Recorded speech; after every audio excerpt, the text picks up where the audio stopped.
Salut à tous et bienvenue dans ce review de la Powell Peralta Byron Essert.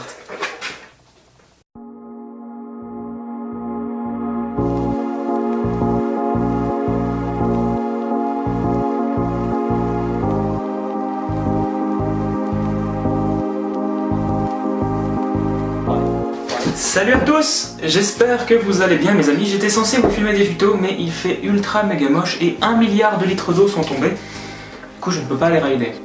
Je me suis dit que du coup, vu que ça fait longtemps que je ride cette planche, je pourrais vous faire un petit review pas piqué des hannetons. Pour changer un petit peu d'habitude, je vais vous mettre les caractéristiques à l'écran. Donc je sais pas quel côté ça va rendre, mais on va dire comme ça. Voilà, lisez bien. Et maintenant je vais vous donner tout simplement mon ressenti. Et quand j'ai commencé à rider cette planche, il faut savoir une chose, c'est que avant je ridais une Loaded Truncated Tesseract, qui est une planche de DH ultra courte. Du coup, quand je suis monté là-dessus, mon premier ressenti, ça a été...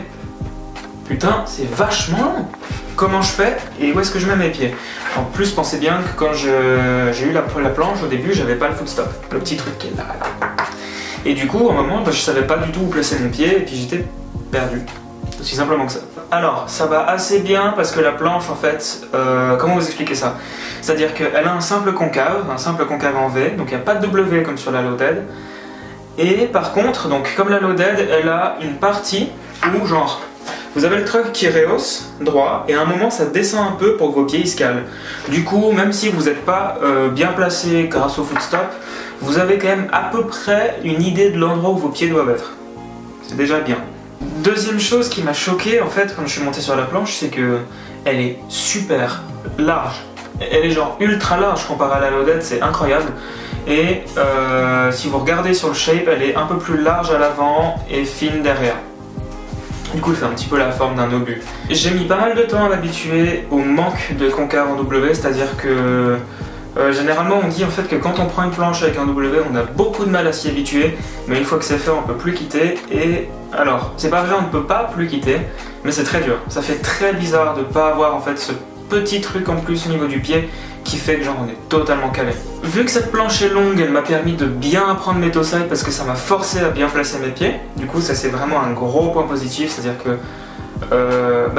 certes ça fait bizarre au début et vous aurez plus de mal parce que la wheelbase aussi est plus large. Il faut savoir que genre la wheelbase la plus courte de cette planche c'est la longueur de ma Loaded, à peu près. Voilà, c'est pas du tout le même comportement en fait, ça carve beaucoup moins. Et par contre c'est beaucoup plus stable. Au niveau DH et vitesse, elle se comporte super bien et vous êtes super bien calé. En soi c'est une planche qui est aussi conçue pour le freeride, je veux dire.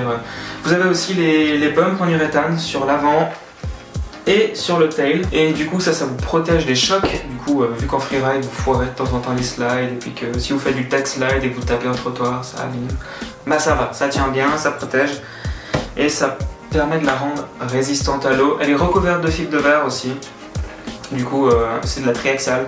Du coup, ça se tord vraiment pas facilement. Elle est bien rigide. Le tail est un peu court, à mon avis. Mais après, disons qu'elle est déjà longue de base. Donc si le tail était plus long, voilà, ce serait pas officiel. Par contre, vous pouvez enfin faire des ollies avec une longboard. Et ça, c'est fun. J'arrive à faire des ollies avec des Mach 1. Donc c'est que les amis, vous pouvez. Allez-y. Il y a plusieurs empattements aussi. Alors je vous mets pas par contre le détail des empattements parce qu'il y en a genre 36 milliards à l'arrière et puis 3 devant. Ou bien je sais plus, 36 milliards devant et 3 à l'arrière.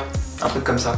Mais du coup ça fait que vous pouvez jouer sur l'empattement qui carve le plus, donc qui est le plus court, celui que j'ai, qui carve déjà pas beaucoup, et l'empattement qui carve le moins. Donc en sachant que la planche est très longue, ce sera peut-être pas nécessaire. À un moment en fait où j'aurais aidé cette planche, je me suis dit tiens il faudrait peut-être que je commande un footstop. J'ai appris les toe side mais mon pied devant il arrête pas de se barrer parce que j'ai pas encore l'habitude d'avoir la bonne répartition de poids. J'ai pris un petit machin tout pourri, un forme diamant, vous l'avez en image. Et ça fait franchement le taf. Et j'ai l'impression que c'est nécessaire avec la planche quand même. Elle est très longue en longueur, mais elle est ultra courte en fait après le truck avant. Du coup, j'ai l'impression que dès que vous loupez un slide, vous avez le pied avant qui part. Et c'est peut-être un truc que vous devriez prendre en compte si vous voulez prendre cette planche. Sinon voilà. C'est à peu près tout mes amis. Pour résumer, les points ultra positifs, c'est elle est plus longue, donc elle est plus stable. Vous avez plusieurs empattements.